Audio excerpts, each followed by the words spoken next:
And that's what we are going to share together in this. Yes. There is perception of sorrow. Of sorrow. Sorrow. Let's take that. My son, my brother, my father dies. What takes place generally is I escape from it, because I can't face this sense of tremendous danger, of loneliness, of despair. So I escape. Escape in ideology, in concepts, in a dozen ways. Now, to perceive the escape, just to perceive, not check it, not control it, not say I mustn't perceive, just to be aware, choiceless again, to aware that you are escaping. Then the escape stops. The momentum of escape is a wastage of energy.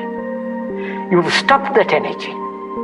Not you have stopped. Perception has ended the wastage. Therefore you have more energy. There is more energy.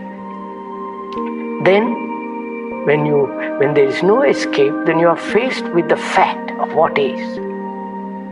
That is, you have lost somebody. Death, loneliness, despair. That is exactly what is. There, again, a perception of what is. The fact is, I've lost somebody. That's a fact. Burnt, gone. And it is something gone, finally gone. And I feel tremendously lonely. That's a fact. Lonely, without any sense of relationship, without a sense of any security. I'm completely at the end. And there is an awareness of this emptiness, of this loneliness, of this despair. I say, when you don't escape, you conserve the energy. Now, there is this conservation of energy when I'm facing the fear of my loneliness. I meet it. You are aware of it. There is an awareness of this fear of loneliness. Now we are examining the state of the mind that has lost. Yes, we're trying to understand. And the mind that it says, I'm lost everything. I'm really in a desperate sorrow. Right? And there is fear. See that fear. Don't run away, don't escape, don't try to smother it by courage and all the rest of it. See that fear. Be choicelessly aware of that. Then in that awareness, fear disappears. It does disappear. Then you have now greater energy. Why is there sorrow? What is sorrow? Self-pity? Well, when it's associated with anxiety or fear, then we will have to call it self-pity. Self-pity. What does that mean, self-pity? You see, that means me is more important than the person who is dead. And so you didn't give your undivided attention to I that never person. loved that man. Precisely. My child, never loved that child. I never loved my wife or husband, sister.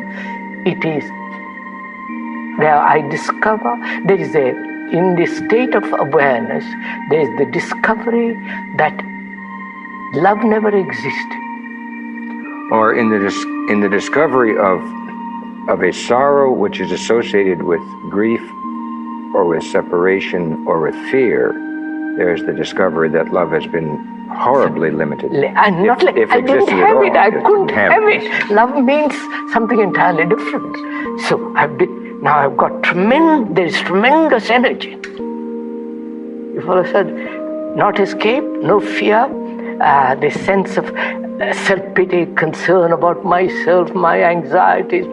So there is this, out of this sense of sorrow, there is this bubbling energy, which is really love. Which is really love. Now, I have not given my attention to the person who is dead, my father, my son, my brother. No. I have given there has been attention to the state of my mind, the mind which says, I suffered. So I find love is a total attention. Love is a total attention. Without any division. in a sense, I think this is really important because, you see, sir, for us, love is pleasure, sexual, other ways. Love is pleasure. And love is fear, love is jealousy, love is possessiveness, domination, aggression. You follow? We use that word to cover up all this. Love of God, love of man, love of, country, love of so on and so on. All that is the love of my concern about myself. That's a tremendous discovery. That requires great honesty to say, well, by Joe, I've never really loved anybody.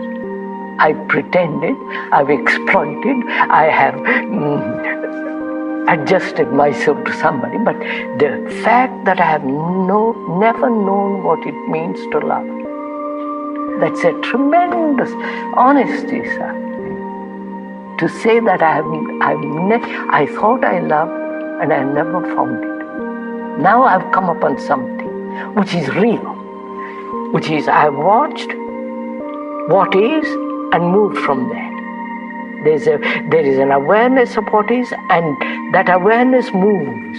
It's a living thing, not comes to a conclusion.